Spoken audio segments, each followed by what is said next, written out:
Alors attends, là c'est pas mal, mais moi j'aime bien rajouter ça. Voilà, ça, c'est comme ça que j'aime bien avec ces couleurs qui sont maintenant les miennes depuis, je sais pas, 3-4 ans. Ça va être sûrement la dernière vidéo de 2023, ce sera la 52e si je me trompe pas. Plusieurs choses, je commence par un truc qui m'a bien plu cette année, qui m'a fait très plaisir, c'est que j'ai tout récemment gagné un GoPro Award. Alors ceux qui ne savent pas ce que c'est, ou ceux qui le savent mais sans vraiment savoir comment ça marche précisément, je vous dis tout sur les GoPro Awards pour commencer cette vidéo, et après je vous parle des choses qui m'ont le plus plu et le plus déçu en 2023. On y va. Alors je commence par la base, comment on peut participer à ces GoPro Awards. Quand tu es sur l'application Quick de chez GoPro, là, il faut que tu ailles sur l'une des photos ou l'une des vidéos enregistrées avec ta GoPro. Donc là, moi j'en ai quelques-unes qui sont stockées sur le smartphone. Par exemple, si je prends cette photo ici, là, et bien après, il me propose des fois en message qui apparaissent tout seul là, de la soumettre pour des GoPro Awards avec quelques explications rapides. Et après, c'est ici en haut à droite qu'il faut appuyer sur la flèche là pour pouvoir partager ici, participer aux GoPro Awards. Quand on appuie là-dessus, on arrive sur une page où il faut qu'on choisisse de quelle catégorie en fait de GoPro Award il s'agit. Donc il y en a plusieurs hein, qui des fois bougent hein, selon les saisons aussi. Donc là il y a GoPro Snow pour la neige, Anything Awesome, donc n'importe quoi de joli, et Photo of the Day. Si on appuie sur la flèche ici, là, ça déroule pour expliquer un petit peu de quoi il s'agit. Et quand on veut participer à ce GoPro Award, on appuie sur Envoyer. Et là, on a une page qui s'ouvre où il faut mettre un titre à la photo ou la vidéo en question, le site de la capture, la caméra utilisée, l'activité, bref. Et après, vous rentrez votre prénom, votre nom, et surtout, très important, vous rentrez ici un réseau social préféré avec le pseudo qui correspond. Ça, on en reparlera après. Quand vous avez fini ça, vous faites j'accepte, vous envoyez, et comme ça, GoPro va pouvoir recevoir votre photo ou votre vidéo. Alors, plusieurs choses. Déjà, quand on fait ça, ça veut dire qu'on a envie de participer à un GoPro Award, mais qu'on le gagne ou qu'on ne le gagne pas, dans tous les cas, GoPro garde les droits sur l'image. Donc, ils peuvent très bien la publier sur leurs différents réseaux sociaux sans pour autant que vous ne gagniez le GoPro Award. Là, maintenant, GoPro va recevoir votre photo ou votre vidéo et ils en ont comme ça tous les jours, des centaines, hein, je pense. Ils font le tri et quand ils en voient qu'ils sortent du lot, ils les sélectionnent.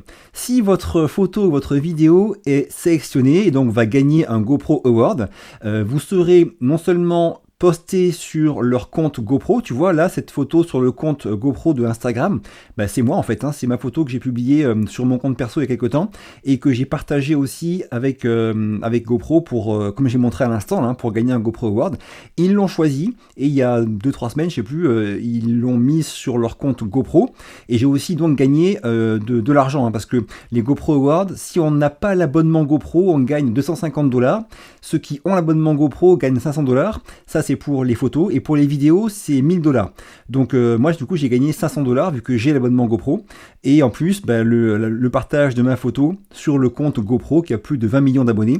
Et l'autre truc qui est sympa c'est que après il y a plusieurs comptes GoPro dans des pays. Vous savez qu'il y a le compte GoPro US, c'est le vrai compte GoPro, et après il y a un compte GoPro France, un compte GoPro Allemagne, bref. Et après d'autres comptes GoPro de pays différents ont aussi publié ma photo en me mentionnant, ce qui me fait encore plus de vues, parce que dans tous les cas, les comptes GoPro, quel que soit le pays dans lesquels ils sont, en fait, ce sont de très gros comptes. Hein. Bien sûr, le principal, c'est GoPro US, mais après, dans les pays comme en GoPro France, par exemple, ils ont aussi beaucoup d'abonnés.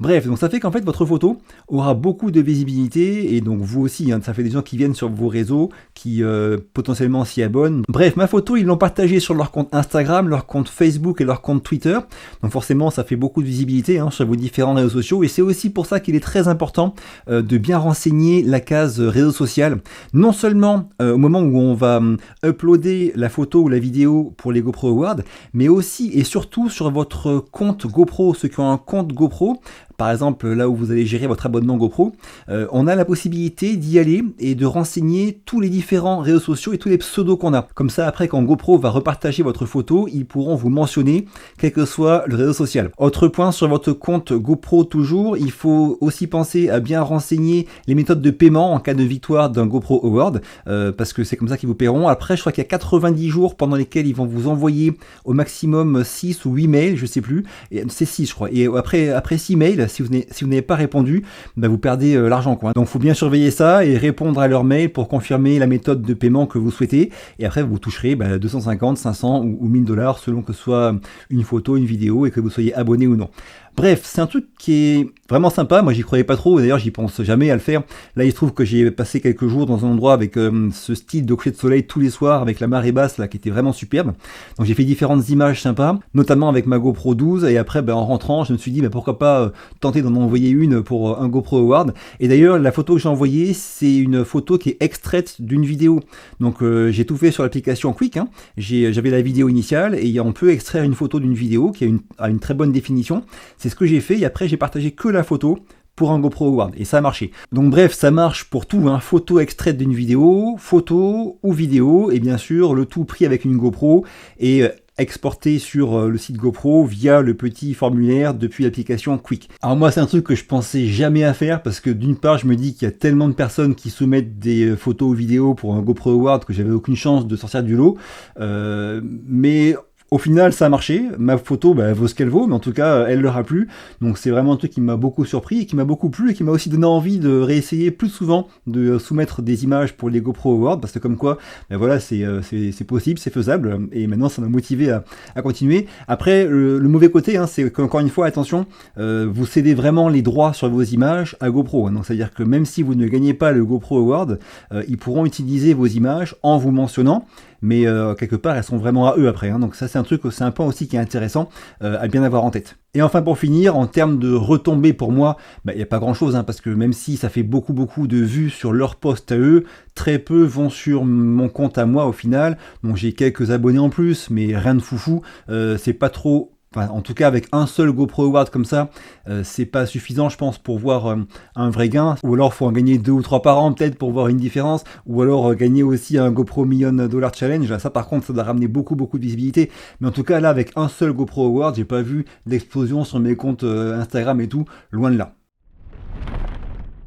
Deuxième point de la vidéo, tant qu'on est sur Instagram, on y reste. Cette année, j'ai fait le réel qui a fait le plus de vues depuis que je suis sur Instagram. En fait, le 2 décembre, je suis allé faire une sortie en wingfoil. J'ai eu une petite galère qui m'est arrivée à l'eau et j'avais une caméra, donc j'ai pensé à tout filmer. J'en ai fait après une petite vidéo. Je savais pas si je la postais tout court, je savais pas si j'en faisais une story, je savais pas si j'en faisais un réel. J'ai fait un réel et pourquoi je sais pas, mais ça a cartonné. Donc là j'ai fait 115 000 vues de mon réel en un mois maintenant quasiment. Forcément c'est largement supérieur à toutes mes autres posts et réels. Ça a été une grosse surprise, je pensais pas faire autant de vues avec cette vidéo que j'ai même hésité à publier. Je l'ai dit, les raisons que j'y vois en fait c'est d'une part que j'explique des choses tout le temps, dès le début, donc les gens peut-être s'intéressent dès le début avec de belles images, je suis en combinaison, je suis dans l'eau, il y a du wingfoil, il y a du rythme dès le début, ça c'est ce qui doit sûrement accrocher les gens. Il y a une galère, puis après il y a 2 galères, enfin bref c'est un truc avec un peu de suspense, à la fin un dénouement. Je pense que ça accroche les gens et ça fait du watch time et du coup ça a plu, donc après Instagram, son algorithme l'a bien proposé, beaucoup de gens l'ont vu, ça fait boule de neige, des commentaires, des messages. Bref, un mini buzz pour cette vidéo, une grosse surprise, une bonne surprise. Là encore en termes de retombées niveau abonnés et tout, pas grand chose parce que c'est un contenu qui est très différent de ce que je fais en général sur Instagram, donc je pense que les gens voient ça un peu comme en mode divertissement mais sans pour autant après s'abonner à mon compte. Mais en tout cas c'est intéressant de voir, je trouve, les choses qui ont fait que ça a marché et d'essayer après de s'en inspirer pour refaire ce style de contenu, pas la même chose mais disons un style de contenu un peu similaire dans l'impact, dans l'engagement que j'y mets dès le début de la vidéo. Ça par contre c'est intéressant à étudier. Troisième point de la vidéo, on passe maintenant sur YouTube. YouTube, ça a été une année décevante, 2023, pour différentes raisons. Première raison, c'est que les sujets et vidéos que je traite d'habitude ont fait beaucoup moins de vues, que ce soit les vidéos sur GoPro, les vidéos sur les drones DJI, ont fait beaucoup moins de vues que ce que je faisais par le passé. Je pense qu'il y a plusieurs explications. La première, c'est qu'il y a plus de concurrence, on va dire, intéressante, donc avec tous les mecs, les copains, la Nikorama, bien sûr, Hubert L, Damien aussi, Bernal qui a fait plusieurs vidéos de drones, Gauthier évidemment. Bref, il y a plus de gars qui font ces sujets-là proprement, on va dire, sur YouTube. Et j'ai cité qu'eux, mais il y en a encore plein d'autres. Donc première raison. Deuxième raison, il y a forcément aussi un lien avec comment moi je fais les choses, hein, une façon d'expliquer, d'illustrer qui plaît peut-être moins aux gens. Ensuite, troisième raison que j'y vois, c'est peut-être le fait qu'il y a plus de drones maintenant. Quand j'ai commencé il y a quasiment 6 ans avec le Mavic Air, c'était quasiment le seul drone qui était vraiment top pour le loisir, on va dire. Maintenant, il n'y en a plus un seul, hein, des drones. Hein. Il y a le Mini 2 SE, il y a encore du Mini 2 qui traîne par-ci par-là, il y a Mini 3, Mini 3 Pro, Mini 4 Pro, il y a le R3, il y a le... Bref, il y a plein de drones maintenant, Avata, tout ça, qui sont super intéressants pour quand on est un pilote de drone loisir, passionné ou non. Et forcément, les gens qui avant voulaient voir une vidéo de drone, ils allaient voir ma vidéo du Mavic Air à l'époque, donc il y avait plein de vues. Donc YouTube, encore une fois, pensait que c'était une bonne vidéo, donc l'a proposait à plein de gens et boule de neige. Maintenant, à l'inverse, les vues des vidéos de drone, en fait, sont diluées entre les différents types de drones. Donc chaque vidéo sur un drone donné fait moins de vues que ce que je faisais par le passé. C'est aussi, je pense, l'une des raisons. Et ce principe est le même, je pense, pour l'univers des caméras d'action, hein, avec le fait que GoPro ne soit plus la seule marque à proposer des caméras d'action sérieuses. On a aussi maintenant DJI avec la Osmo Action 4, et puis bien sûr la nouvelle Ace Pro qui vient de sortir. Bref, les vues sont un peu diluées et chaque vidéo sur un produit donné fait moins de vues que ce qu'elle faisait par le passé. C'est une phase qui est un peu compliquée parce que ça me donne plus de boulot à moi. Hein. Avant, quand j'avais que GoPro, je parlais que de GoPro. Maintenant, il faut faire des vidéos de tests et des tutos sur 3 caméras d'action différentes, minimum. Pareil pour les drones, hein, quand avant, je faisais des vidéos que sur un seul drone ou 2.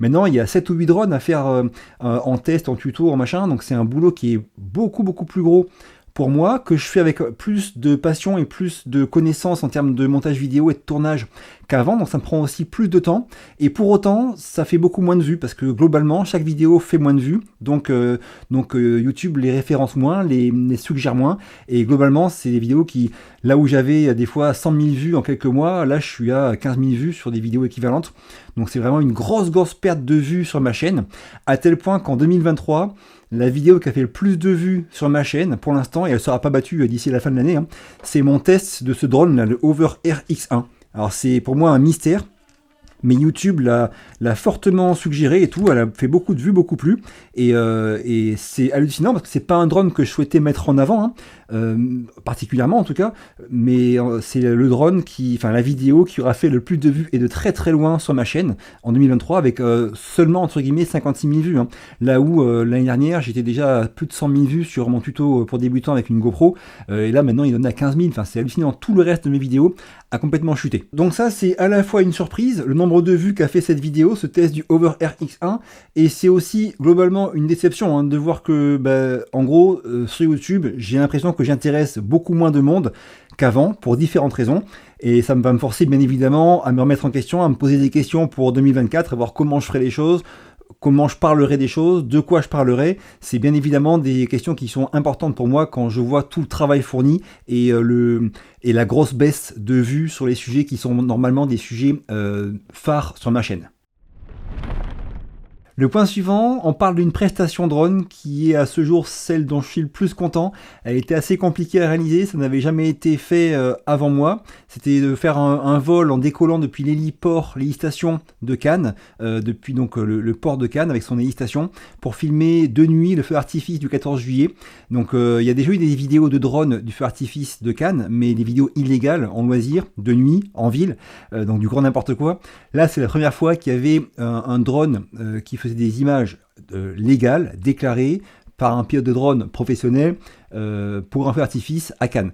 Donc c'était vraiment un truc que j'ai préparé pendant longtemps, avec l'aide de mon pote Christophe Drone C3C, mais le jour J il n'était pas dispo, donc j'ai fait la presta tout seul, accompagné par un officier de la police portuaire ce soir-là, toute la soirée, des conditions vraiment atypiques, quasiment sur la mer, sur une sorte de porte-avions, là, l'hélistation de Cannes, des images que j'ai pu faire avant que le soleil ne se couche, qui étaient vraiment top, donc je suis vraiment super content, et après les images du feu d'artifice. Bref, c'était vraiment un grand moment en tant que pilote de drone, j'ai bien sûr pris le DJI Mavic 3 classique pour ces images-là, des images dont je suis vraiment content aussi, et c'est l'une de mes grandes fiertés entre guillemets de 2023.